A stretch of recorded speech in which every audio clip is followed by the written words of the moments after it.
ई classes में सारे बच्चों का स्वागत है।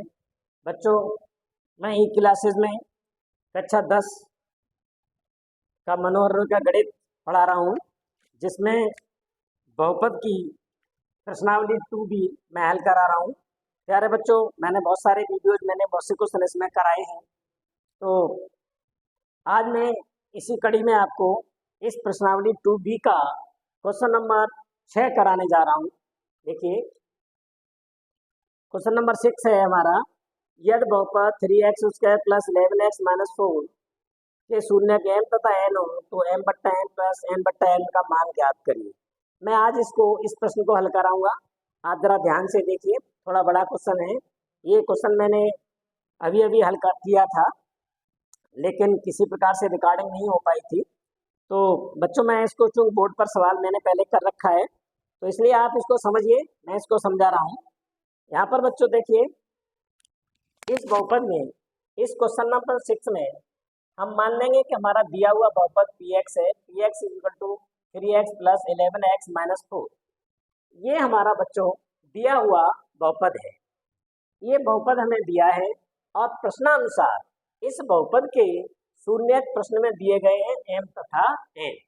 यहाँ पर इसके शून्य m तथा n है और इसमें से हमको m/n + n/m का मान ज्ञात करना है, जैसा कि आप इस गणित में देख रहे हैं। यहाँ पर देखो, प्रश्न नंबर 6 में ये इसमें लिखा है m/n + n/n का मान ज्ञात करिए। तो हमको इस m/n + n/n की वैल्यू ज्ञात करनी है।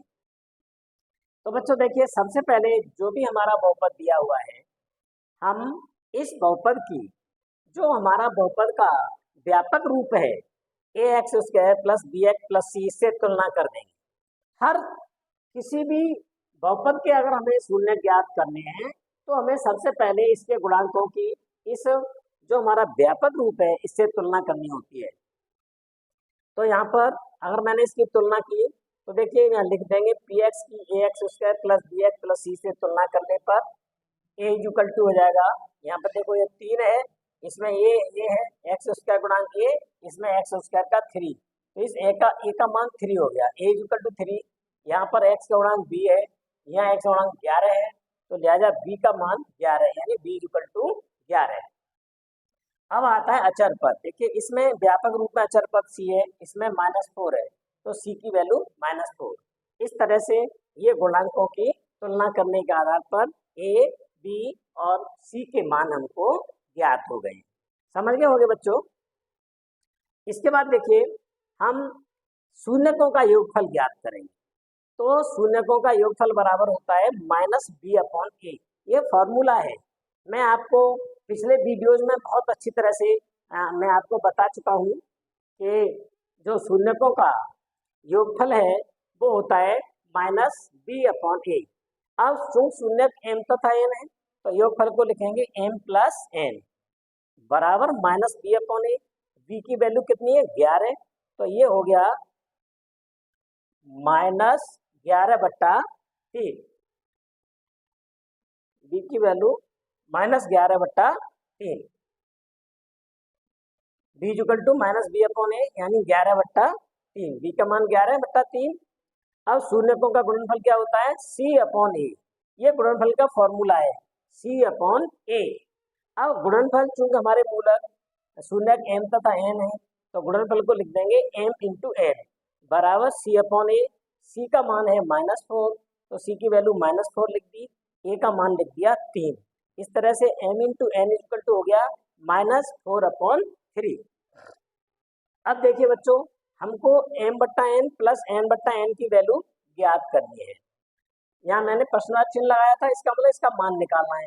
तो इसका मान निकालना है, तो यही चीज मैंने अब यहाँ पर लिख दिया है। अब m/n + n/n इसकी वैल्यू निकालना चाहते हैं, तो मैंने क्या किया, पहले इसके हरों का लघुत्तम ले लिया, तो लघुत्तम हो गया m × n। अब लासा में क्या करेंगे, n से n कट गया, तो n से n कटा, m बचा, m का m में गुणा किया तो m² आ गया, और m से m कट गया, तो ये क्या बचा, n का n में गुणा करके n²। तो इस तरह से इसको सरल करने से m² + n² / m × n। बच्चों, ये मैंने जैसे भिन्न हल करते हैं भिन्नों को हम लासा लेकर के सरल करते हैं, आप करना जानते होंगे कि हर का भाग लघुत्तम में देते हैं, लासा में देते हैं, जितनी बार जाता है अंश में गुणा करते हैं। मैंने वही किया है, हर का भाग लघुत्तम में दिया तो n से n खत्म हो गया, यानी m बार भाग गया, m का गुणा इस m में कर दिया तो ये m स्क्वायर आ गया। अब इस m का भाग इसमें दिया तो m से m कट गया, n बार गया, n का n में कर दिया तो n स्क्वायर। इसलिए यहाँ मिसगाइड मत होइए, आप अपने हिसाब से कैसे भी सॉल्व कर लेना, यही चीज है। अब यहाँ पर हम देख रहे हैं बच्चों कि हमें m square plus n square बट्टे m n इन दोनों का मान चाहिए, इन दोनों का मान चाहिए। लेकिन हम देख रहे हैं हमारे पास m इंटू एन की वैल्यू है -4/3, लेकिन m square plus n square इसका मान नहीं है। इस सवाल में यही हमारे सामने समस्या आती है कि हम m square plus n square का मान कैसे ज्ञात करें। तो इसके लिए बच्चों मैंने इस समीकरण को, जो हमारा ये समीकरण इसको नंबर फर्स्ट डाल दिया, क्योंकि अब हम m square plus n square की वैल्यू कहीं से ढूंढ के लाएंगे, तब तक के लिए हमने इसका इक्वेशन का नाम डाल दिया समीकरण फर्स्ट।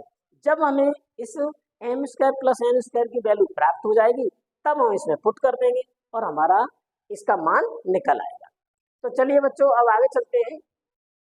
मैंने इस m square plus n square की वैल्यू निकालने के लिए, इसका मान निकालने के लिए मेरे पास एक चीज ज्ञात है, m plus n is equal to -11/3। ये चीज हमें दी हुई है m प्लस n, और हम जानते हैं अगर हम ये वैल्यू लिख लें और फिर इसका वर्क कर दें तो हमारी ये वैल्यू निकल सकती है। इसलिए मैंने क्या किया, ये वाली चीज दोबारा से लिख ली, पुनः मैंने लिखा पुनः m plus n is equal to -11/3। मैंने लिखा पुनः m plus n is equal to, या माइनस लगा दिए,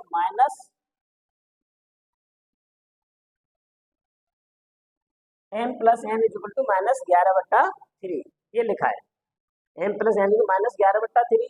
फिर मैंने लिखा दोनों पक्षों का वर्ग करने पर, तो मैंने इसके ऊपर वर्ग लगा दिया और इधर भी वर्ग लगा दिया, m प्लस n पर वर्ग लगाया, -11/3 पर वर्ग लगाया। देखिए बच्चों ध्यान दीजिए, अब आप देख रहे हैं मैंने इसको ये लिख दिया है। बच्चों मैंने कई बार आपको समझाया है, यहाँ मैंने एक फॉर्मूले का प्रयोग किया है, आप यहाँ पर समझ लीजिए। एक फॉर्मूला ये होता है a प्लस बी का whole square is equal to a square plus B square plus 2ab। बच्चों इस फॉर्मूला को आप बहुत अच्छी तरह जानते हो, हाई स्कूल स्तर का छात्र का ये कक्षा 8 में से ही शुरू हो जाता है, ये तो कक्षा 10 है। तो बच्चों आप अच्छी तरह जानते होंगे इस फॉर्मूला को कि ये दो संख्याओं का जो होल योग का वर्ग होता है वो पहली संख्या का वर्ग प्लस दूसरी संख्या का वर्ग प्लस उनके गुणनफल का दूना, यानी a प्लस बी का होल स्क्वायर बराबर a square plus B square plus 2ab। इस सूत्र का प्रयोग मैंने यहाँ पर कर दिया है। बच्चों यहाँ पर a के स्थान पर m लिखा है और b के स्थान पर n लिखा है, तो इसी फॉर्मूले का इसमें प्रयोग करेंगे। इसी के आधार पर इसमें a स्क्वायर है तो मैंने यहाँ m स्क्वायर, यहाँ पर b स्क्वायर है उसकी जगह मैंने n स्क्वायर प्लस 2ab है, वहाँ मैंने लिख दिया 2mn, और इसका वर्ग कर दिया तो ऋण 11 का वर्ग करेंगे तो 11 11 121, 3 3 9। इस तरह से बच्चों इस फॉर्मूला को मैं मिटा दूँ। अब ये हमारा फॉर्मूला खुल करके सामने आ गया है, समझ गए होंगे यहाँ तक। अब देखिए इसके बाद क्या करेंगे, अब हम m square plus n square plus 2 गुणित इस mn का मान मैं यहाँ से उठाता हूँ, mn is equal to -4/3। mn का मान मेरा -4/3 पहले से मुझे पता है, तो मैंने क्या किया, इस mn की जगह पर -4/3 रखा, तो ये हमारा हो गया m square plus n square plus 2 into इस mn का -4/3, और इज इक्वल टू ये हमारा चल ही रहा है 121/9। यहाँ तक आप समझ गए होंगे बच्चों। इसके बाद देखिए मैंने ये चीज यूं ही लिख दी। अब इस ऋण और धन का गुणा ऋण हो गया, 2 चौक 8/3 बराबर ये 121/9। जैसा कि सॉल्व करते हैं मैं इसे अब सॉल्व कर रहा हूँ, तो देखिए m square plus n square is equal to 8/3 बराबर 121/9। अब m square plus n square equal to 121/9। ये संख्या हमारी इस लेफ्ट हैंड साइड में माइनस की है तो इधर जाकर के दूसरी साइड में प्लस की हो गई है। अब इस चीज को बच्चों आप चाहें तो लघुत्तम लेके सॉल्व कर सकते हैं। इसका 9 और 3 का लघुत्तम लेकर के भिन्न को हल करें। इसका एक और तरीका है कि मैंने 8/3 के हर को 9 बना दिया ताकि ये हर बराबर हो जाए। उसके लिए मैंने क्या किया, इस 8/3 देखो ये 21/9 लिख दिया, इसमें मैंने अंश और हर में 3 का गुणा कर दिया, तो 3 त्रिका 9 हर हो गया और 3 8 24 ये हमारा अंश हो गया। तो ये हर हमारे बराबर हो गए। अब मैंने क्या किया, जब भिन्नों के हर बराबर होते हैं तो सीधे अंश जुड़ जाते हैं, घट रहे हो तो घट जाते हैं। तो 9 हर बराबर है तो 121 और 24 जोड़ के हो गए 145 और हर हो गया 9। तो बड़े आराम से हमारी इस भिन्न का योग आ गया 145/9। यहाँ कोई परेशान होने वाली बात नहीं है। अब आपकी समझ में अगर ये चीज नहीं आ रही है तो आप इसका ऐसे भी कर सकते हैं, 121/9 प्लस 8/3, आप लघुत्तम हो गया 9, 9 एक 9, 121 प्लस 3 त्रिका 9, 3 8 24 और जोड़ के ये आ गया 145/9। तो बच्चों चाहे आप 145/9 कैसे भी ले आइए, इसको चाहे जोड़ के ले लो या मेरी तरह से आपको जैसे सुलभ हो आप वैसे इसको सॉल्व करके निकाल सकते हैं, कोई समस्या वाली बात नहीं आएगी, आप भिन्न की तरह कर सकते हैं। अब देखिए यहाँ पर जो इस समीकरण के लिए मैंने बताई थी, समीकरण फर्स्ट के लिए मुझे m² plus n² plus mn की वैल्यू चाहिए थी। मैंने दोनों वैल्यू ज्ञात कर लिए, mn की वैल्यू मुझे पहले से पता थी, m² प्लस n² की वैल्यू हमने यहाँ पर निकाल ली है।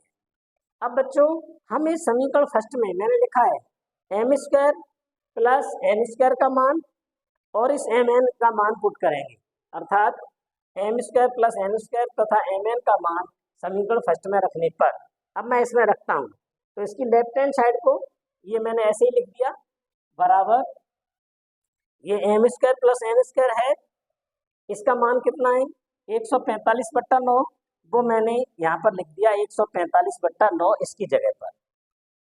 बट्टे में कितना है mn, मैंने बट्टे में लिख दिया -4/3 जो कि मेरी वैल्यू। अब इसको सॉल्व करना है बच्चों, यहाँ पर हम देख रहे हैं सॉल्व करने के लिए हमारे अंश में भी भिन्न है और हर में भी भिन्न है।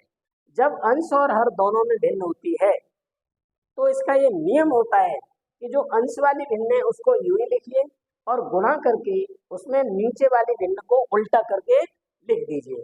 तो मैंने अंश वाली भिन्न यूं की यूं लिख दी 145/9, इसका उल्टा कर दिया 3/4। ये बात आप जानते होंगे क्योंकि कहीं भी आप देखना जैसे a/b/c/d इस तरह से होता है तो नियम ये होता है a/b यही रहता है, नीचे हो जाए d/c। ये मैंने नियम लगा दिया है, a/b/c/d होता है a/b × d/c। यही मैंने नियम यहाँ लगाया है, अगर आप जानते हो पहले से तो। अब देखिए मैंने 3 एकम 3, 3 त्रिका 9 काट दिया, इसके बाद फिर मैंने दोबारा से लिखा m/n plus n/n equal to 145, इसका गुणा किया, देखो ये 1 आ गया है, 1 का गुणा इसमें किया 145, 3 का ऋण 4 में किया ऋण 12। अब मैंने इसको फिर लिख दिया m/n plus n/n equal to, अब यहाँ पर जानते हैं देखिए यहाँ पर चिन्ह प्लस का माना जाएगा चाहे है या नहीं, तो माइनस और प्लस का ये हो गया माइनस, लेकिन यहाँ लगाएंगे तो लगाइए मत, यहाँ वैसे ही प्लस माना जाएगा। तो ऋण और धन का गुणा ऋण आ गया और ये हो गया 145/12। इस तरह से बच्चों जो हमको m/n प्लस n/n का मान निकालना था वो हमारा आ चुका है m/n/n/n इक्वल टू 145/12।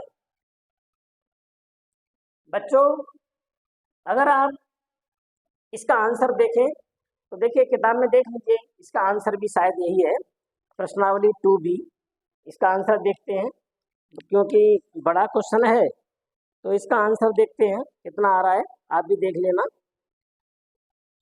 देखिए प्रश्नावली 2B, इसका आंसर क्वेश्चन नंबर 6 2B का आप देख रहे होंगे, 2B जूम करके देख लेना, 2B बट्टा छठवें का है -145/12, यानी आंसर हमारा बिल्कुल ठीक है।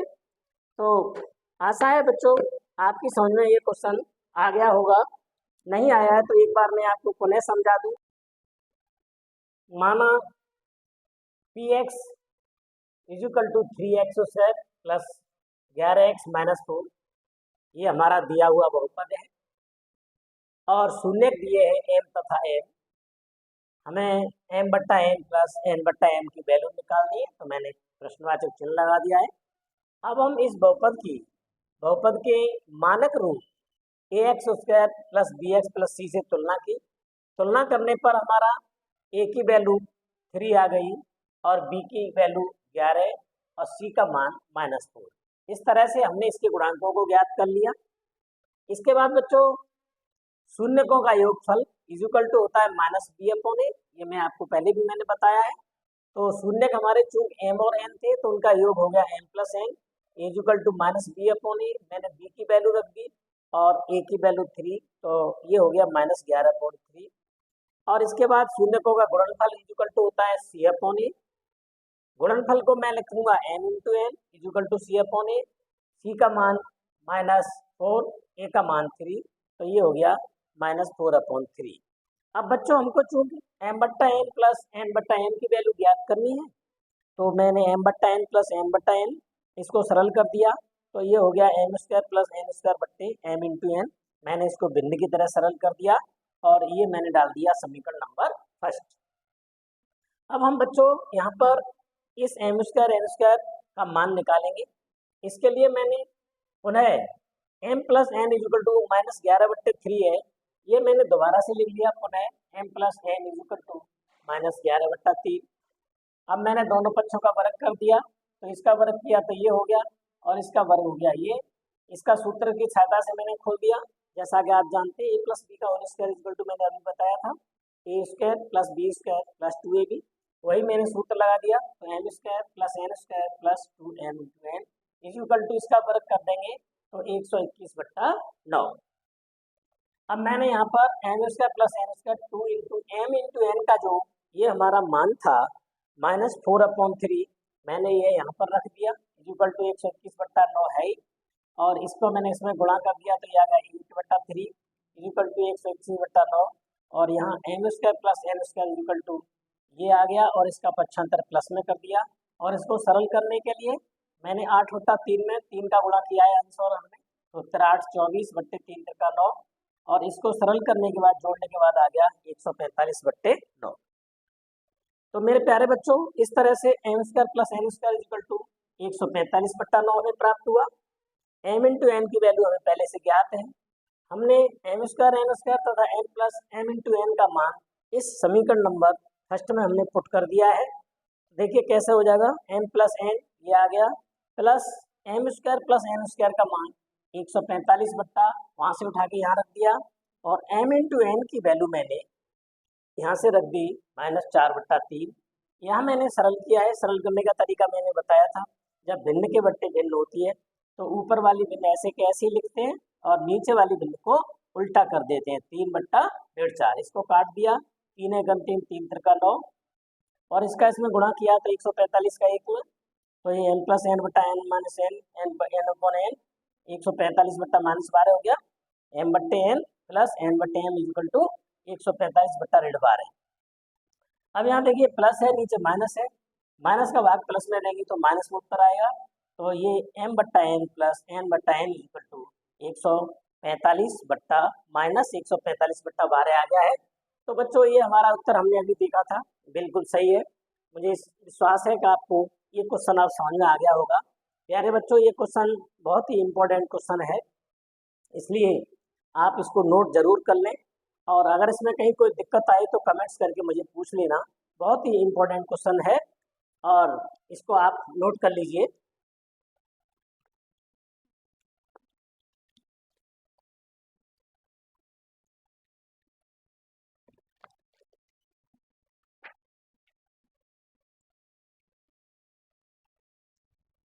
अब देखिए बच्चों इसके बाद मैं आपको बता रहा हूँ क्वेश्चन नंबर 8।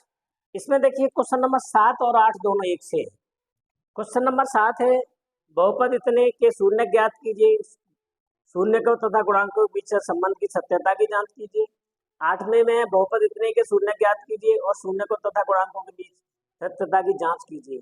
तो बच्चों 7वां और 8वां दोनों क्वेश्चन एक से ही है, लिहाजा मैं इसमें से आपको 7वां छोड़ रहा हूँ, 7वां सरल है। मैं आपको 8वां क्वेश्चन बता रहा हूँ। 8वें क्वेश्चन पर ध्यान दीजिए। ये लिखा है बहुपद, आप अपने गणित में देख करके देखा करिए, सवालों को मैं बोलता हूँ, आप गणित में देखिए। बहुपद 8वां क्वेश्चन है प्रश्नावली 2B का। बहुपद 48 + 2x - x स्क्वायर के शून्य ज्ञात कीजिए तथा शून्यकों तथा गुणांकों के बीच संबंध की सत्यता की जांच कीजिए। तो मैं बता रहा हूं क्वेश्चन नंबर 8। इसमें देखिए बहुपद है, मान लेंगे, माना बहुपद को, माना px =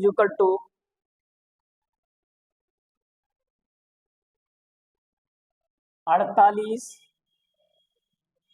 + 2x - x square. 48 + 2x - x square.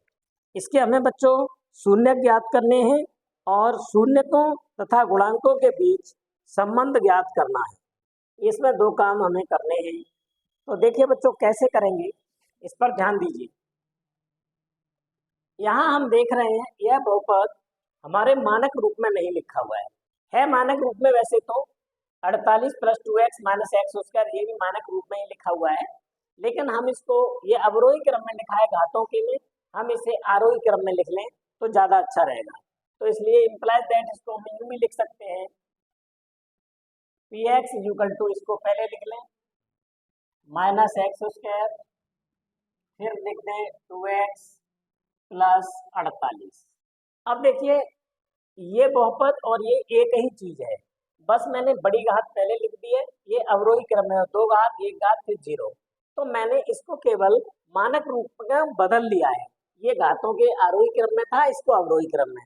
हालांकि में ऐसे भी हो जाएगा और ऐसे भी हो जाएगा, लेकिन अगर अवरोही क्रम में लिख लेंगे तो ज्यादा सुविधा रहती है, इसलिए ऐसे लिख लीजिए, कोई दिक्कत नहीं। अब देखिए यहाँ पर हम क्या करेंगे, अब हम यहाँ पर शून्य ज्ञात करने के लिए इस px का मान 0 कर देंगे। यहाँ लिख देंगे, यहाँ भाषा लिख देंगे, शून्य ज्ञात करने के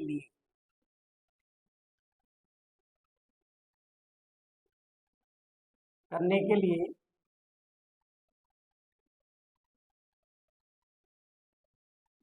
बहुपद को शून्य के बराबर करने पर, शून्य के बराबर करने पर इसको हम बहुपद को शून्य के बराबर करेंगे, तब हमारे इसके शून्य, क्योंकि शून्य बहुपद को शून्य कर देते हैं, इसलिए हम इसको शून्य के बराबर कर लें, अर्थात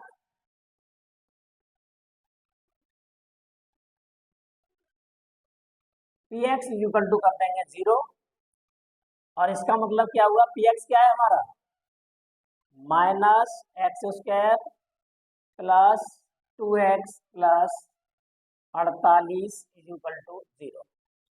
क्योंकि हमने इसको px मान लिया था, तो px की जगह पर हमने एक पूरा बहुपद लिख दिया है बराबर 0।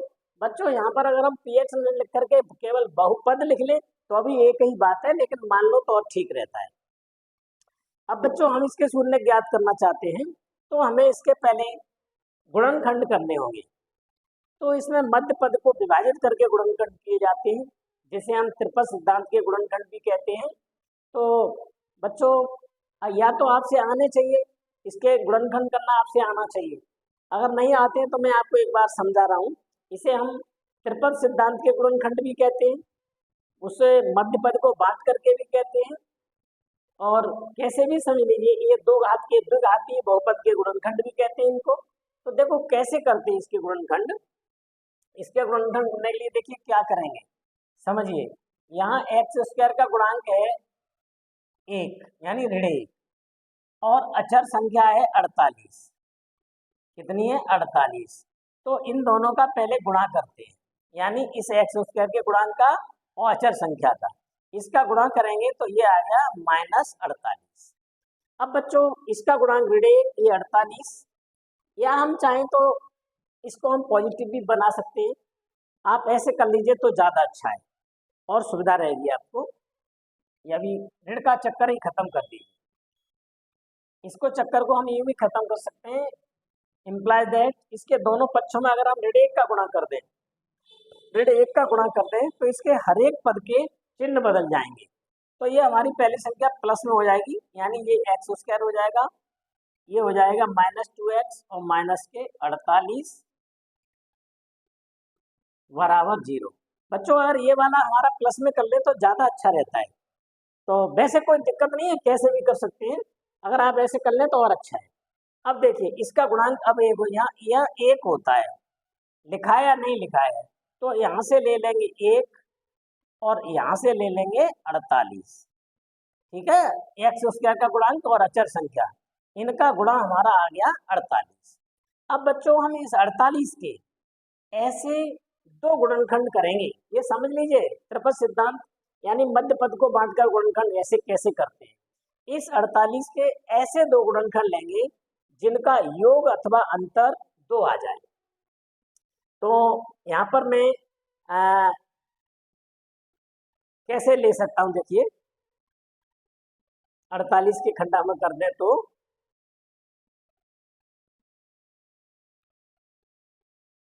48 के खंड करके देखते हैं। देखिए 6 गुणा 8, ठीक है, 6 × 8 = 48 और आपके 12 गुणा 4, ये भी 48 हो जाएंगे और 8 गुणा 6, ये भी 48 हो जाएंगे। अब यहाँ पर ये तमाम सारे गुण ये भी हो जाएंगे, देखिए 24 गुणा 2, ये भी 48 हो जाएंगे। लेकिन हमें इन सब में से एक ऐसे गुणनखंड चाहिए जिसको जोड़ के या घटा के 2 आ जाए। तो देखो 6 और 8, ये ले लें चाहे 8 और 6, इसमें से अगर हम घटाएं 8 में से 6 घटाएंगे तो 2 आ जाएंगे और इससे भी आ जाएंगे, लेकिन ये दोनों एक से है। इनमें से घटाने से जोड़ने से 2 नहीं आएंगे, ना इससे आएंगे, तो हम इनको भी नहीं लेंगे, इसको भी नहीं लेंगे।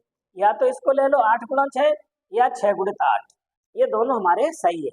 क्योंकि यहाँ पर मैं अगर देखिए मैंने मान लो 8 और 6 लिए, मैंने इसको लिया 8 × 6, तो देखिए अगर मैं 8 में से 6 घटा दूंगा तो 2 आ गए, जो मुझे 2 लाने हैं।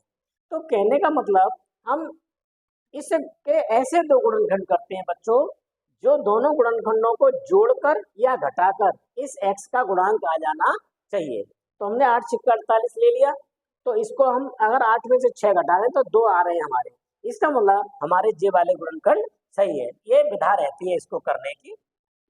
अब मैं इन सबको मिटा रहा हूँ बच्चों, और ज़्यादा वीडियो लंबा हो जाएगा, क्योंकि त्रिपद सिद्धांत से गुणनखंड करने का ऑलरेडी जो तरीका है वो तरीका ये है, इसको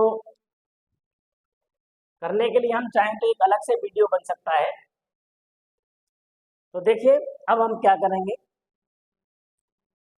यहाँ पर लिखेंगे x² माइनस, इस 2 को हम लिख लेंगे 8 ऋण 6, 8 में से 6 घटाएंगे तो ये 2 आ गए, और गुणा करेंगे तो हमारे 48, इनका गुणा करेंगे तो 8 × 6 = 48, माइनस के 48 आने चाहिए। तो देखो घटाए तो जे आ रहे हैं, इन दोनों का गुणा करें तो 48 आ रहे हैं। तो यही हमारा नियम रहता है, और यहाँ लिख देंगे ये वाला x - 48 बराबर 0। अब देखिए x² माइनस इसका भीतर x का गुणा कर देंगे, तो ये हो गया 8x, माइनस माइनस हो गया प्लस 6x - 48 बराबर 0। अब क्या करेंगे बच्चों, इसमें से हम देखिए यहाँ से हम एक कॉमन लेते हैं। अगर मैं यहाँ से एक कॉमन ले लूँ, देखिए यानी एक का मतलब सिर्फ x कॉमन ले लूँ, सॉरी, अगर मैंने यहाँ से x कॉमन ले लिया तो यहाँ से बचेगा x और यहाँ से बचेगा 8। बच्चों क्या आप कॉमन लेना जानते हैं? अगर आप कॉमन लेना नहीं जानते तो सवाल नहीं कर पाएंगे, कॉमन लेने का मैं यहाँ आपको बता दूं तरीका जो होता है, इन दोनों में से जिन दोनों का जो मासा है वो कॉमन लिया जाता है। जैसे पहले मैं देखता हूँ यहाँ 1 है और 8 है, तो 1 और 8 में से हमारा एक कॉमन आएगा, तो एक लिखते नहीं है मैंने, एक लिख लो या मन लिख लो तो वो तो चला गया, एक को यहाँ लिख दे तो भी ठीक है, या मन लिख दो तो एक मन लिखिए, एक से कोई फर्क नहीं पड़ता है। अब x की यहाँ 2 घात है 1 घात है, तो हमारी छोटी घात कॉमन आ जाती है, तो मैंने x कॉमन ले लिया। अब इसका इसमें भाग देती, इसका इसमें भाग दिया तो x बाहर गया, और इसका इसमें भाग दिया तो x से x कट के 8 आ गया। आप कॉमन लेना मेरे ख्याल में जानते होंगे, हाई स्कूल के छात्र हो तो इतना तो जानते होंगे। अब बच्चों यहाँ से मैं ले रहा हूँ 6 कॉमन, 6 कॉमन लेने से यहाँ से बचा x, इसका इसमें भाग दिया तो 6x बच गया, और इसका इसमें भाग दिया तो 6 8 48 बराबर 0। इस तरह से मैंने इसको कॉमन ले लिया है। आशा है आप लोग कॉमन लेना जानते होंगे, नहीं जानते हो तो उसके लिए भी मुझे बताइए। अब देखिए यहाँ पर हमारे 2 पद हो गए हैं, एक ये वाला पद एक ये वाला पद। इन दोनों पदों में से बच्चों ये हमारा ये x माइनस 8 यानी ये चीज दोनों में से कॉमन आ रही है, जो चीज कॉमन आती है उसको हम लिख लेते हैं, तो यहाँ पर हमारा ये वाला कोष्टक जो है कॉमन आएगा।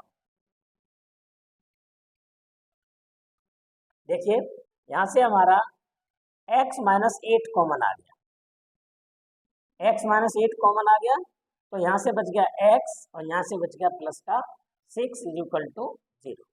बच्चों अब इस हमारे बहुपद के गुणनखंड हो चुके हैं, x माइनस 8 और x प्लस 6 बराबर 0।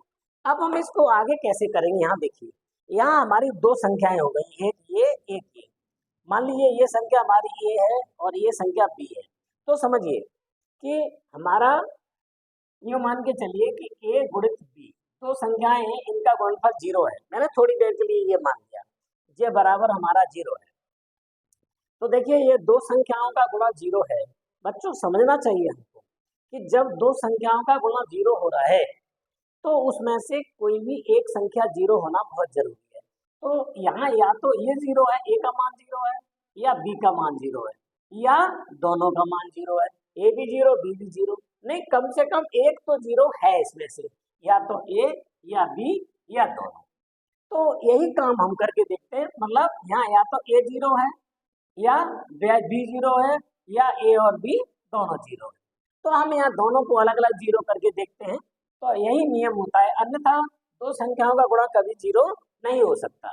तो बच्चों यहाँ पर अब हम देखेंगे कि हमारे ये दो ब्रैकेट है, एक ये वाला एक ये, इन दोनों गुणनखंडों का योग गुणा 0 है।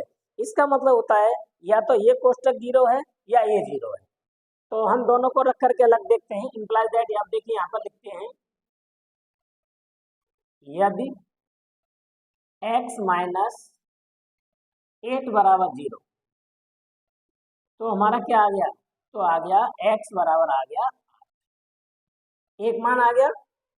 देखो ऐसे ऐसे लिख दीजिए, या इसको इकट्ठा भी लिख सकते हैं, ऐसे भी लिख सकते हैं, ऐसे भी लिख देते हैं, इम्प्लाइज दैट x माइनस, इसको भी ऐसे कर लीजिए, चलो ऐसे कर लो, x माइनस 8 बराबर 0, या x प्लस 6 बराबर 0, यानी या तो ये कोष्टक 0 है या ये 0 है। अब इससे हमारा क्या नतीजा निकलता है कि कोष्टक हटा दीजिए, x माइनस 8 बराबर 0 या x प्लस 6 बराबर 0। अब देखिए बच्चों यहाँ से क्या हो जाएगा, implies that x equal to 8, इसको बच्छांतर कर दिया, या यहाँ से आ जाएगा x इक्वल टू माइनस 6। तो बच्चों इस तरह से हमारे 2 मान निकल आए हैं। तो अब यहाँ लिख देंगे, अब इधर आ जाएंगे, अतः बहुपद के शून्य बराबर,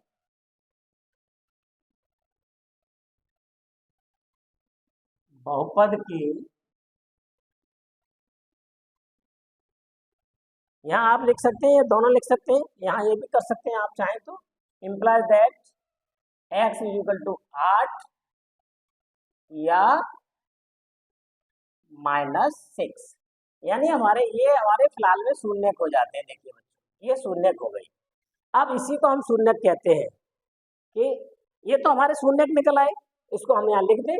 अतः बहुपद के शून्यक बराबर कौन कौन से, ये वाला 8 या -6, 8, -6, ये हमारा एक आंसर आ गया। ये हमारा एक आंसर आ गया। मैं यहाँ से इस लाइन को मिटा दे रहा हूँ, वहां पर हमारा आंसर क्लियर हो गया। ये तो हमारे शून्यक निकल आए। अब बच्चों इसमें हमें क्या करना है, हमें इस बहुपद के गुणांक निकाल करके गुणांकों और शून्यकों में संबंध ज्ञात करना है। तो इसके लिए बच्चों पहले हम इसके गुणांक ज्ञात करते हैं। उसके लिए हम इस px की तुलना इसके जो मैंने अभी आपको बताया था इससे पहले वाले क्वेश्चन में, इसका जो व्यापक रूप होता है ax² bx + c से करेंगे। तो यहाँ पर लिख देंगे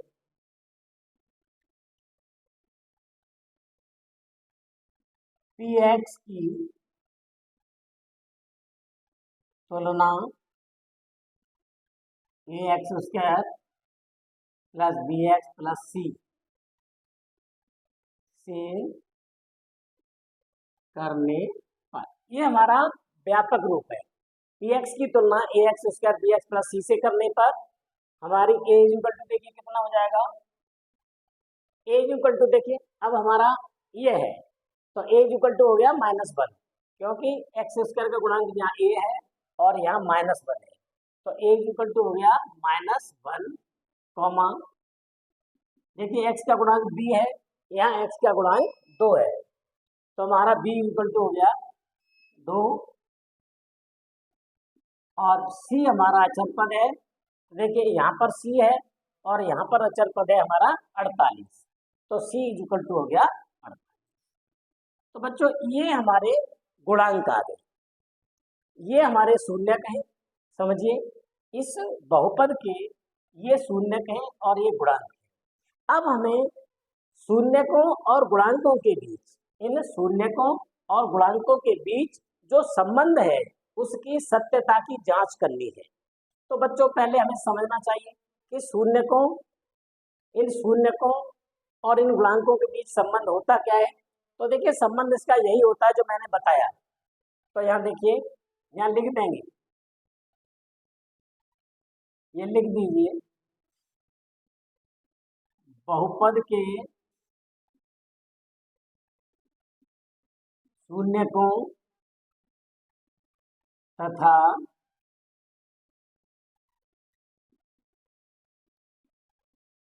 गुणांकों के बीच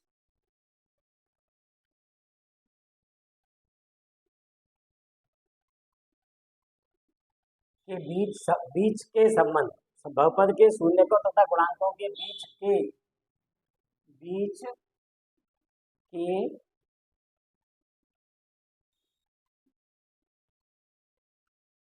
संबंध की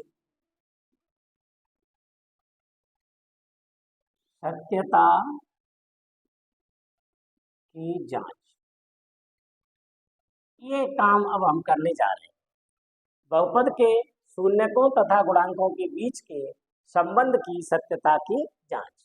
तो देखिए पहली जांच हमारी क्या है, फर्स्ट पहला हमारा क्या होता है, देखिए कि पहले हम लेंगे शून्यकों का योगफल, शून्यकों का योगफल।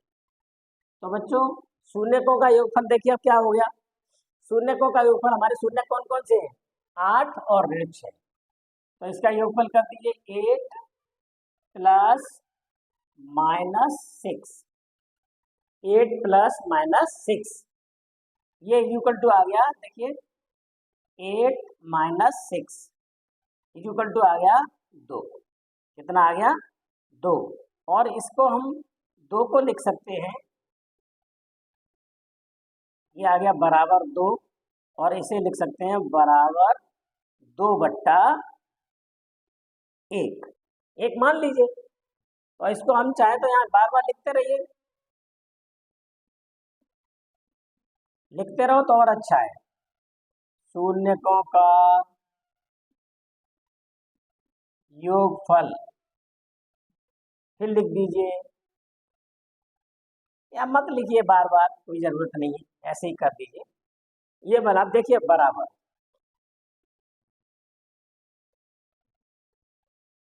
अब दो क्या है हमारा, दो क्या है देखिए, एक्स स्क्वायर का यहाँ पर ये गुणांक है, तो देखो हम इसको यूं लिख सकते हैं, दो को यूं लिख सकते हैं, इक्वल टू माइनस और -2।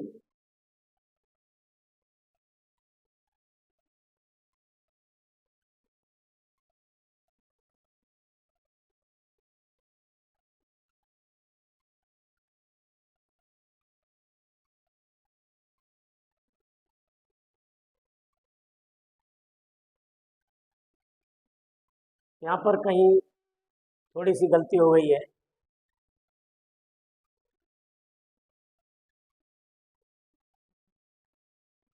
सॉरी। हाँ, माइनस के 48। यहाँ बच्चों थोड़ी सी गलती ये हुई है, इसकी तुलना इससे करेंगे, ये -2 और -48, ये हमारा यहाँ पर हो जाएगा, ये -2 रहेगा, और या फिर ऐसा कर लीजिए, यहाँ से तुलना कर दीजिए, ये ज़्यादा बढ़िया रहेगा। x इक्वल टू -1 और b इक्वल टू 2, चलिए c इक्वल टू 48, यही ठीक है, कोई दिक्कत नहीं है। मैंने यहाँ से तुलना कर दी है, ठीक है। या यहाँ से मान लीजिए कि x हमारा x equal to -1, a equal to -1, b equal to 2 और c इक्वल टू 48। तो ये हमारा आ गया 2 बटा, देखिए इसको हम लिख सकते हैं इक्वल टू, इसको सेट करना पड़ेगा, बराबर, यहाँ पर हम माइनस कर दें, या 2/1, इसके नीचे 1 हमें मानना पड़ेगा बच्चों। अब देखिए यहाँ पर क्या करेंगे, ऊपर नीचे मैं मान लीजिए 2 का गुणा कर दूं, तो इसे हम यूं भी लिख सकते हैं, -2 बटा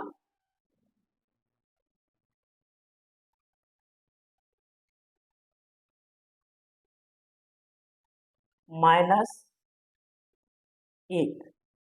ऊपर भी माइनस कर दिया और नीचे भी मैंने माइनस कर दिया, यानी इसके अंश और हर में मैंने ऋण का चिन्ह लगा दिया है, ठीक है। अब आप कह रहे हो ऐसा क्यों किया है, क्योंकि मुझे गुणांकों की सत्यता की जांच करनी है। तो देखो बराबर, ये क्या हो जाएगा, ये हो जाएगा ऋण, अब 2 क्या है हमारा, देखिए 2 क्या है हमारा, 2 हमारा x का गुणांक है, तो यहाँ लिख देंगे x का गुणांक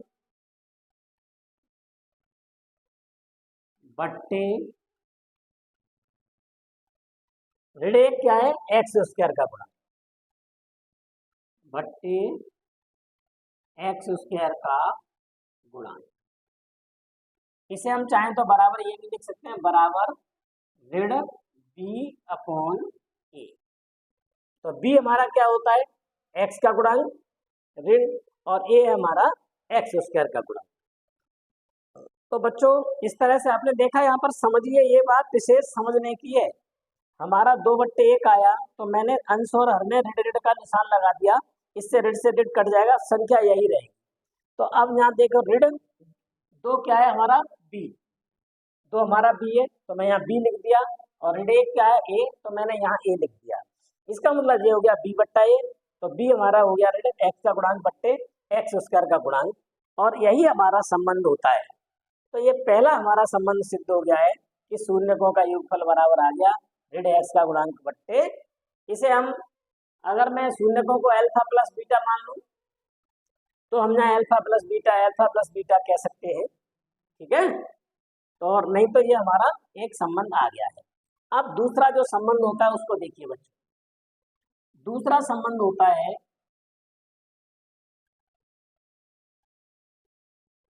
शून्यकों का गुणनफल।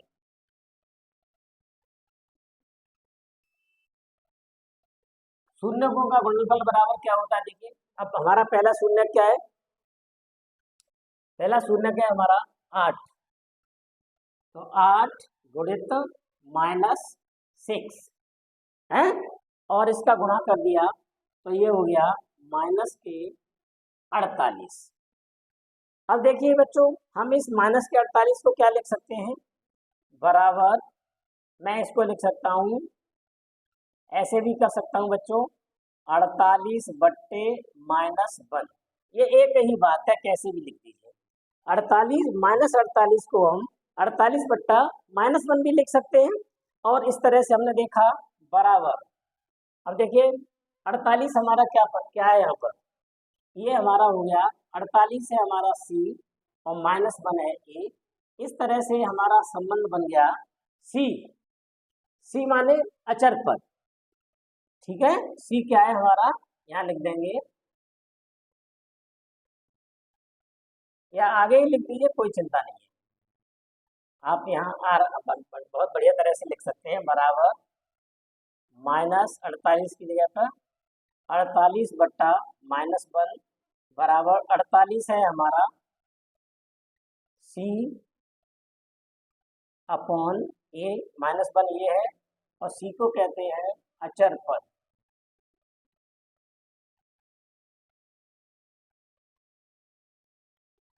बट्टे ये क्या है, x² का गुणा। तो बच्चों इस तरह से हमारी ये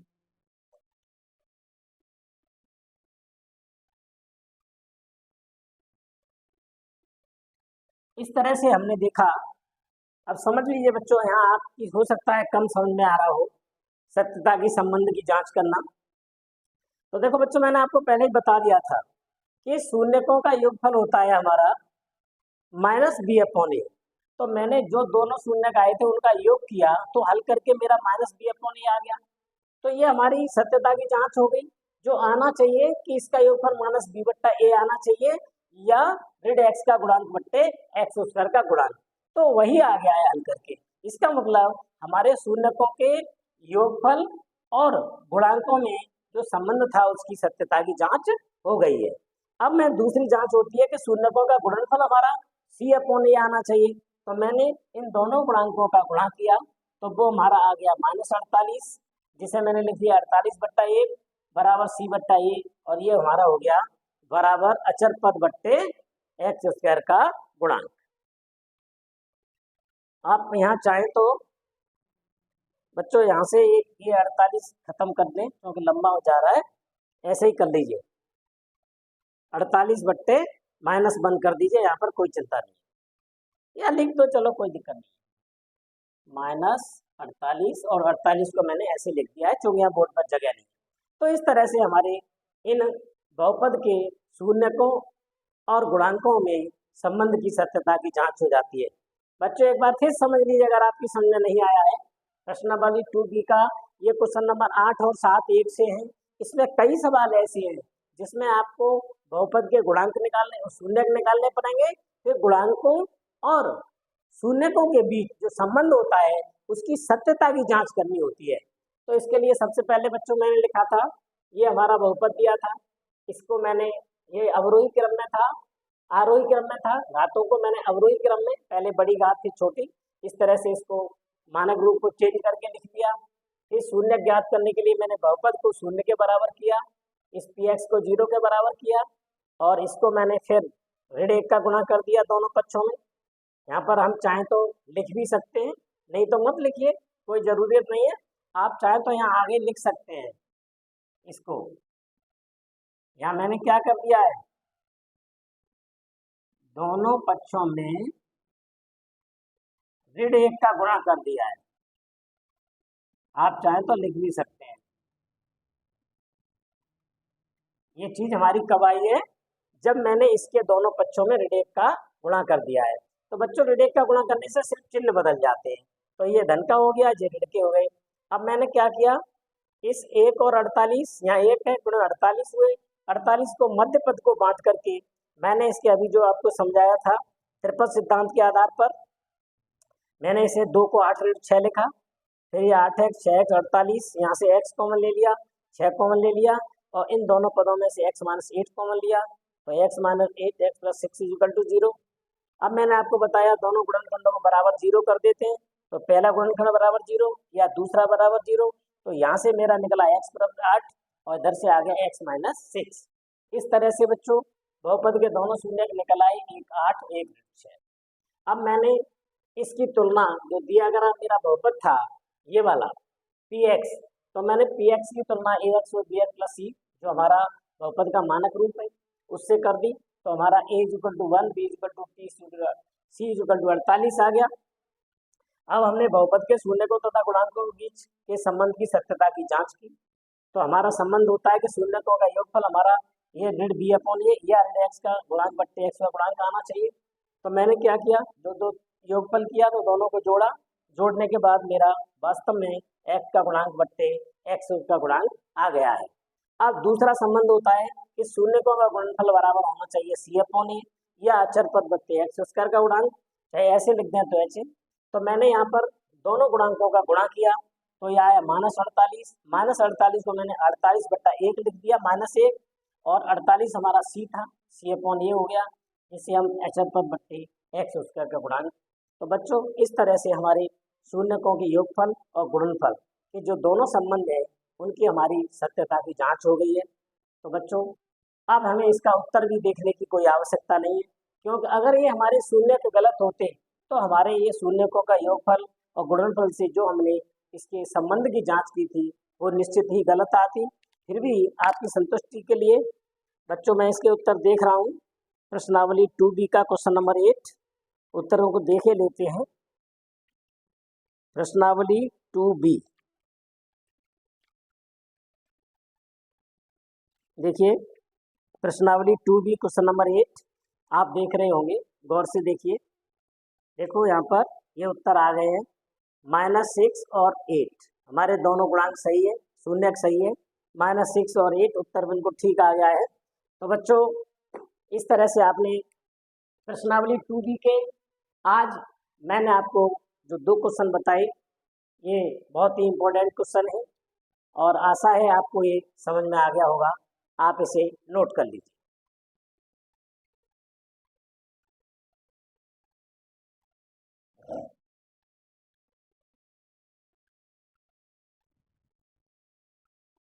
तो प्यारे बच्चों आज मैंने आपको ये दोनों क्वेश्चन बताए, आशा है आपकी समझ में आए होंगे। अगर इसमें से आपकी समझ में कोई भी बात नहीं आई हो तो कमेंट्स करके मुझे पूछिए, क्योंकि ये क्वेश्चन थोड़े लंबे हो जाते हैं, आपको काफ़ी समझने पड़ेंगे, इसके बाद ही इनको समझ पाएंगे। अगर इसमें से कोई भी चीज़ आपकी समझ में नहीं आती है तो आप मुझको कमेंट्स करके पूछिए, मैं इन्हें रिपीट करके बता दूंगा। और यदि आपको बच्चों मेरी ये सारी वीडियोस पसंद आ रही हैं, आपको अच्छा लग रहा है, तो प्लीज़ हमारे इस चैनल को सब्सक्राइब करिए, वीडियोस को लाइक करिए, ताकि मैं आपको अधिक से अधिक अच्छी और अच्छी वीडियोस दे सकूं, ज़्यादातर क्वेश्चनों का हल दे सकूं।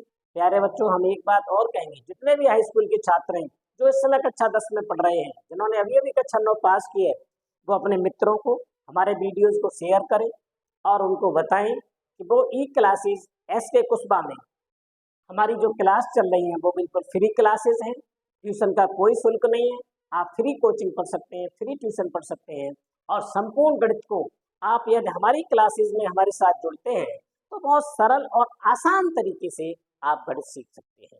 तो प्यारे बच्चों हम एक बार फिर कहेंगे कि आप हमारे वीडियोस को प्रतिदिन देखिए और हमारे चैनल को सब्सक्राइब करिए, ताकि जब भी मैं कोई नई वीडियोस डालूं, कोई भी नया क्वेश्चन बताऊं, तो आपके पास सबसे पहले हमारा वीडियोस पहुंचे, ताकि आप देख सकें, उसका लाभ उठा सकें और अपने गणित को हल कर सकें। तो बच्चों मेरे साथ जुड़िए और गणित में अच्छे से अच्छे अंक प्राप्त करिए।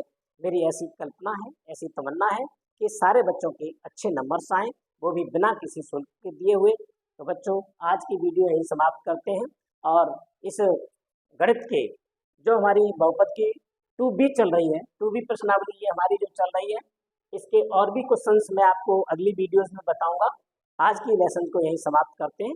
बाय बच्चों।